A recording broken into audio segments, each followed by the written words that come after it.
గోవిందాయ నమః. కృష్ణం వందే జగద్గురం. భగవద్గీత 4వ అధ్యాయము 34వ శ్లోకం. తద్విద్ధి ప్రణిపాతేన పరిప్రశ్నేన సేవయా ఉపదేక్ష్యంతి తే జ్ఞానం జ్ఞానినస్తత్వదర్శినః. నీవు తత్వమును దర్శించిన జ్ఞానుల దగ్గరకు వెళ్ళి ఆ జ్ఞానమును గ్రహింపుము. వారికి దండ ప్రణామములు ఆచరించుట వల్లను, సేవలు ఉడర్చుట వలనను, కపటము లేకుండా భక్తి శ్రద్ధలతో సముచిత రీతిలో ప్రశ్నించుట వలనను పరమాత్మ తత్వమును చక్కగా ఎరింగిన జ్ఞానులు సంప్రీతులై నీకు ఆ పరమాత్మ తత్వజ్ఞానమును ఉపదేశించెదరు.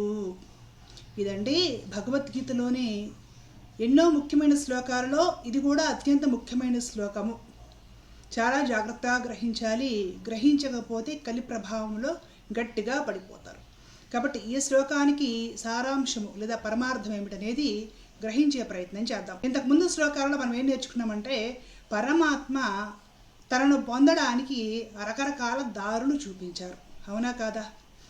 ఒక దారే కాదు, ఏదో రోజు 4 గొడవలు పెట్టుకొని ఏదో అంత బెల్లం ముక్కో చక్కెర పెట్టి గంట కొట్టేసేసి అయిపోయింది, లేదంటే 4 గుళ్ళు తిరిగి వచ్చాము, సెల్ ఫోన్లో కాసేపు ఏదైనా ప్రవచనం విన్నాము, అయిపోయింది, ఇది మాత్రమే కరెక్టు, నేను వెళ్ళే దారే కరెక్టు, ఇతరాతర దారులు రాంగ్ అనేసేసి మాట్లాడుతున్నారు చాలామంది ఈ రోజుల్లో. కానీ భగవద్గీతను అర్థం చేసుకోవడానికి ప్రయత్నం చేసిన వాళ్ళు ఆ విధంగా ఎప్పటికీ మాట్లాడరు. ఎందుకంటే పరమాత్మ 4వ అధ్యాయంలోనే ఎన్నో దారులు చెప్పున్నారు. భగవంతుడిని తపస్సు ద్వారా, ధ్యానము ద్వారా, దేవతార్చన ద్వారా, ప్రాణాయామం ద్వారా, ఆహార నియమాలు పాటించడం ద్వారా, అహింస ద్వారా, కర్మ ద్వారా, భక్తి జ్ఞానం వైరాగ్యాదుల ద్వారా ఇలా రకరకాల దారులు పరమాత్మ చెప్పి ఏ దారిలో అయినా సరే ఒక దారి పట్టుకొని చక్కగా సాధన చేయి నిష్కామంగా ఆచరించుకుంటూ వెళ్ళడం వలన దానికే తపస్సు అని పేరు. అలా ఆచరించిన వాడికి యోగి అని పేరు. అలా ఆచరించిన వాడు నన్ను పొందుతాడు అని స్వామి చెప్పారు కదా. మరి అసలు ఏదన్నా ఒక దారి పట్టుకొని చక్కగా ఆచరించాలంటే ఎలాగండి? ఏబిసిడీల దగ్గర ఉన్నాము, గురువు ఉండాలా అక్కర్లేదా? ఏబిసిడీలు ఇంట్లో నేర్చేసుకుంటాం. ప్రాథమిక విద్య అంటే ఏదైనా పూజ చేయడము, దేవుడు దండం పెట్టుకోవడం, అగరవత్తులు వెలిగించడం ఇంట్లో నేర్చేసుకుంటాము. ఆధ్యాత్మిక సాధన చేయాలంటే గురువు అత్యవసరము, ఆచార్యుడు అత్యవసరము. గుర్తుపెట్టుకోండి, గురువు లేని విద్య గుడ్డి విద్య అని మన పెద్దలు చెప్పారు. కాబట్టి పరమాత్మ వీటిలో నీవు ఏ దారి పట్టుకోవాలన్నా కూడా ఆచార్యుడు అవసరం అర్జున అని అర్జునుడికి చెప్తున్నాడు, లోకానికి అందరికీ కూడా చెప్తున్నాడు. ఏం చెప్తున్నారు స్వామి? నీవు తత్వమును దర్శించిన జ్ఞానుల కడగేగి గురువుని ఎలా ఎన్నుకోవాలి? తత్వము దర్శించి ఉండాలి, జ్ఞాని మహాభక్తుడు అయి ఉండాలి.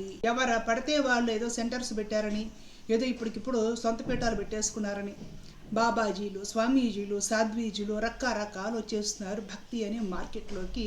ఇది కలి ప్రభావము. ఎలాగైతే పరమాత్మ అయిన చిన్ని కృష్ణుని చంపాలి అనే ఒక ఉద్దేశం పెట్టుకొని పూతన అనే రాక్షసి కపటముగా తల్లి రూపంలో వచ్చింది, లక్ష్మీదేవిలా అలంకరించుకొని తల్లి రూపంలో వచ్చి చనుబాలిచ్చి చంపాలని ప్రయత్నం చేసింది, తన స్థనానికి విషం పూసుకొని. కలి ప్రభావం అంతే. దొంగలందరూ కూడా గురువుల రూపంలో కనపడుతూ ఉంటారు, సన్యాసుల రూపంలో కనపడుతూ ఉంటారు. అర్థం చేసుకోండి, భక్తి అనేది ఒక పెద్ద మార్కెటింగ్ వ్యాపారం అయిపోయింది కలియుగంలో. అలా అవుతుందని భాగవతంలో చివరిలో రాసి ఉంటుంది కూడా. కలియుగ లక్షణాలు అని ఉంటుంది, చదువుకోండి. ఇప్పుడు ఏం జరుగుతుందో సమాజంలో, అది ముందు ఏం జరగబోతుందో కూడా భాగవతంలో స్పష్టంగా అప్పట్లోని వ్యాస మహర్షి వారు రాసేసి వెళ్ళిపోయారు. కాబట్టి పరమాత్మ ఏం చెప్తున్నాడంటే గురువుని ఎన్నుకోనడం లేదు, తత్వమును దర్శించిన జ్ఞానులైన గురువులు. ఒక స్పెసిఫిక్ సాంప్రదాయానికి గురు పరంపరకు సంబంధించి ఉండి వాళ్ళు చక్కగా జ్ఞానులై ఉండి, మహాభక్తులై ఉండి, అత్యంత సాత్వికులై ఉండి, సకల ప్రాణుల యందు కూడా భగవద్భావమును చూసే వాళ్ళు ఎవరైతే ఉంటారో, ఆ నారాయణ భావమును చూసే వాళ్ళు ఎవరైతే ఉంటారో అలాంటి మహాత్ముల దగ్గరకు వెళ్ళి జ్ఞానమును గ్రహింపు. జ్ఞానం అంటే ఏమిటంటే భగవంతుడిని తెలుసుకోవడమే జ్ఞానం. దాన్ని గ్రహించు. ఎలా గ్రహిస్తావు? పోయి నాకు చెప్పబోయా అంటే గురువు చెప్పేస్తారా? దానికి ఒక శిష్టాచారం ఉంది. దాన్ని కూడా పరమాత్మ ఈ శ్లోకంలో చెప్తున్నారనమాట. వారికి దండ ప్రణామములు ఆచరించడం వలన వెళ్ళి గురువు గారికి దండవత్ నమస్కారం చేయాలి. పురుషులైతే, మహిళలైతే పంచాంగ నమస్కారం అంటారు. మోకాళ్ళతో వంగైనా సరే గురువులకు నమస్కరించాలి. అలాగే సేవలు అందించడం వలన గురువు గారికి సేవా శుశ్రూష చెయ్యాలి. గురువు అంటే ఎవరో కదండి, సాక్షాత్తు ఆ నారాయణుడు అని భావించాలి. మనం చెప్తున్నాం గురు బ్రహ్మ, గురు విష్ణు, గురు దేవో మహేశ్వర, గురు సాక్షాత్ పరబ్రహ్మ, తస్మై శ్రీ గురవే నమః అని మనకు శ్లోకమే ఉంటుంది. గురువు ఎవరో కాదు, ఆ పరబ్రహ్మమే అని మనం భావించాలి. గురువు మనకి తల్లి, తండ్రి, దైవము. సుహృదుడు, బాంధవుడు అన్నీ అవుతాడు. గుర్తుపెట్టుకోండి. ఈ రోజుల్లో గురువుల్ని మోసం చేశాడు. గురువులను కూడా వాడేసుకోవడం, గురువులను కూడా మన అవసరాలకు ఉపయోగపెట్టుకోవడం, తర్వాత గురువులకే సెటకోపం పెట్టి వాళ్ళనే మోసం చేయడం.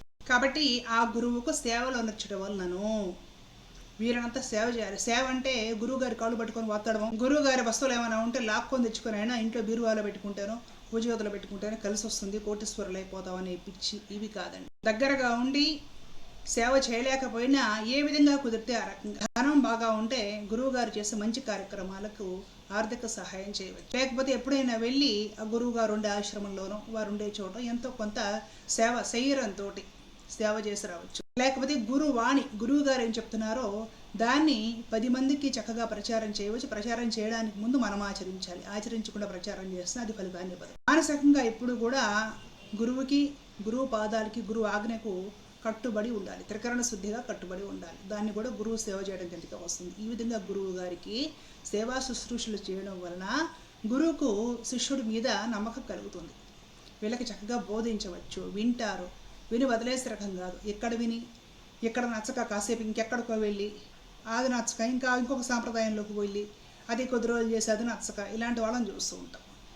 కాబట్టి శిష్యుడిని చూసి గురువు నేర్పుతాడు. అప్పుడు మనం ఏం చేయాలి? నేర్చుకునేటప్పుడు కపటము లేకుండా భక్తి శ్రద్ధలతో సముచిత రీతిలో ప్రశ్నించుట వలనను, ఇది బాగా గుర్తుపెట్టుకోవాలి. కపట బుద్ధితోటి గురువు దగ్గరికి ఎప్పుడూ వెళ్ళకూడదు. దైవం అస్సలు మెచ్చుకోడు. ఈ రోజుల్లో అందరూ గురువులను పరీక్షిస్తున్నారు. గురువు శిష్యుని పరీక్షించాలి. కలికాలం అంతా ఉల్టాగా ఉంటుంది అన్నమాట. గురువులను శిష్యులు పరీక్ష చేస్తున్నారు. మరి వీళ్ళకి ఏమొచ్చిన గురువులను పరీక్ష చేస్తారో తెలియదు. గురువుని ఎంచుకునేటప్పుడే ఒక మంచి గురు పరంపరలో చక్కగా అనుష్ఠితులైన వారు, భగవతత్వ జ్ఞానం ఎరిగిన వారు, మహాభక్తులైన వారు, సకల జగత్తుని నారాయణ భావంతో చూడగలిగిన వారు అయి ఉన్న గురువుని ఎంచుకోవాలి. సేవా శుశ్రూషలు చేయాలి. కపటం లేకుండా, మనసులో ఇంకో భావం లేకుండా ఈయన చెప్తుంది కరెక్టా కాదా, మన ప్రవచనంలో ఇంకొక ఆయన అలా చెప్పాడే, ఈయనేంటి ఇలా చెప్తున్నాడు, ఇలాంటి బొక్కలు ఎతకకుండా గురువు గారు చెప్పేది చక్కగా వినాలి. కపటము లేకుండా ప్రశ్నించాలి. మన ధర్మ సందేహాలు, మనకు వచ్చే సందేహాలు ఏమైనా కూడా ఈయన కరెక్ట్గా చెప్తాడా చెప్పడా, మొన్న ఆయన అడిగాను అలా చెప్పాడు, ఇప్పుడు ఈయన అడుగుదాం ఎలా చెప్తాడో చూద్దాము, ఇలాంటి ఎక్స్ట్రాలు చేయకుండా గురువు గారిని హృదయపూర్వకంగా మన సందేహాలు ఏమి ఉన్నాయో భగవతత్వ పరంగా మనం ఏం తెలుసుకోవాలనుకుంటున్నామో చక్కగా గురువు గారిని అడిగి ప్రేమగా గౌరవంగా భక్తి శ్రద్ధలతో తెలుసుకునే ప్రయత్నం చేయాలి. అప్పుడేమవుతుంది? పరమాత్మ తత్వమును చక్కగా ఎరిగిన జ్ఞానులు సంప్రీతులై, భగవతత్వం చక్కగా తెలుసుకొని ఉన్న జ్ఞాని అయిన మహాభక్తుడైన గురువు గారు లేదా ఆచార్యులు ఎంతో సంతోషిస్తారు. మన జిజ్ఞాసను చూసి, మన సేవాతత్పరతలు చూసి, మన మర్యాద, మనం గురువుకి ఇచ్చే గౌరవం, మన విశుద్ధమైన హృదయం, ఇవన్నీ కూడా గమనించిన గురువు గారు మనం భగవంతుడి గురించి సందేహాలు అడుగుతూ ఉంటే వారికి ఆనందం కలుగుతుంది. తలకాయ నొప్పి అంటే వీడిని అన్నీ అడుగుతాడని ఏ గురువు అనుకోరండి. అలా అనుకునే వాళ్ళు గురువులు కాదు, బరువులు. భగవంతుడి గురించి అడుగుతున్నప్పుడు గురువుకి చాలా ఆనందం కలుగుతుంది. ఆహా, వీళ్ళకి తెలుసుకోవాలి ఉందా నారాయణుడి గురించి, చెప్దాం మనం. గురువుకి ఆనందం కలిగేది ఎప్పుడు తెలుసా? మనం భగవంతుడి గురించి అడిగితే ఆనందం కలుగుతుంది. అప్పుడు గురువు సంప్రీతుడై నీకు ఆ పరమాత్మ తత్వ జ్ఞానమును ఉపదేశించెదరు. చక్కగా నేను కూర్చోబెట్టి పరమాత్మ గురించి వివరించి చెప్పే ప్రయత్నం చేస్తాను. ఈ రోజుల్లో సోషల్ మీడియా వచ్చేసింది కాబట్టి వాటికి సంబంధించిన సందేహాలు ఏమైనా ఉంటే డైరెక్ట్గా గురువు గారి దగ్గర కూడా పోవాల్సిన పని లేకుండా దూరాన్ని ఉన్న వాళ్ళు ఇప్పుడు ఆ సోషల్ మీడియాలో వారు పెట్టే ప్రసంగాలు, ప్రవచనాలు, అనుగ్రహ భాషణాలు విని చక్కగా తెలుసుకుని ఎన్నో డౌట్స్ క్లారిఫై చేసుకుంటున్నారు.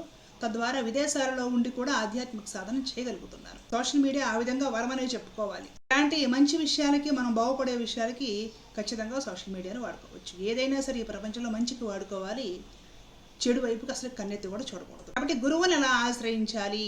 ముందు అసలు ఆ గురువు ఎవరై ఉండాలి, ఏమై ఉండాలి, గురువు దగ్గరికి ఎలా చేరాలి, ఎప్పుడు ప్రశ్నించాలి, సేవా శుశ్రూషలు చేసి నమస్కారం చేసి గురువుగారు ప్రశాంతంగా మన గురించి ప్రసన్నులై ఉన్నప్పుడు ప్రశ్నించాలి, నేర్చుకోవాలి. ఏం నేర్చుకోవాలి? గురువుగారు నాకు ఆర్థిక సమస్యలు ఉన్నాయి, అవన్నీ పోయి నేను కుబేరుడిని ఎప్పుడవుతాను గురువుగారు, నా చెయ్యి చూడండి గురువుగారు, నా గ్రహము జాతకము ఇవన్నీ ఎలా ఉన్నాయి గురువుగారు, వచ్చే నల్లుడు నాకు కలిసి వస్తుందంటారా? ఇవి కాదు, భగవత్ తత్వ జ్ఞానమును తెలుసుకోమని చెప్తున్నారు పరమాత్మ. పరమాత్మ వాణి అల్టిమేట్, అది ఫైనల్.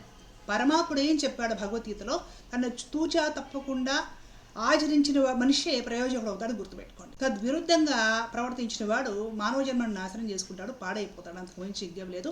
ఇది భగవద్గీతలో ప్రసిద్ధమైన శ్లోకము. చక్కగా ఆ విధంగా తెలుసుకునే ప్రయత్నం చేయండి. గురువును భగవంతుడు ఏ లక్షణాలతో చెప్పారో ఆ లక్షణాలు ఉన్న గురువుని ఎంచుకునే ప్రయత్నం చేయండి. చక్కగా గురువును చేరి భగవతత్వ విషయమే తెలుసుకునే ప్రయత్నం చేయండి. లౌకిక విషయాలకు దయచేసి ఆచార్యులను వాడుకోకూడదండి, అదొక పాపం. ఆచార్యుడు భగవత్ స్వరూపమైనప్పుడు లౌకిక విషయాల గురించి వాడుకోకూడదు. గురువుగారు మా ఆవిడకి డైవర్స్ ఇద్దాం అనుకుంటున్నాను, మీరేమంటారు? గురువుగారు ఆల్రెడీ 2 బిజినెస్లు ఉన్నాయి, ఇంకో 2 బిజినెస్లో పెట్టుబడి పెడదాం అనుకుంటున్నారు, మీరేమంటారు? ఇవి కాదండి గురువుని అడగాల్సింది. కర్మంగాలి ఈ రోజుల్లో ఎక్కువ మంది ఇవి మాట్లాడుతున్నారు. గురువు దగ్గర భగవంతుడి గురించి అడగండి, భగవంతుడి గురించి తెలుసుకోండి. తెలుసుకున్న అనుష్ఠానంలో మనసులో పెట్టుకొని సాధన చేసి ఆ పరమాత్మను సాధించుకోవడమే మానవ జన్మకు పరమ ప్రయోజనం. ధర్మో రక్షత రక్షత. జై శ్రీమన్నారాయణ. కృష్ణార్పణ.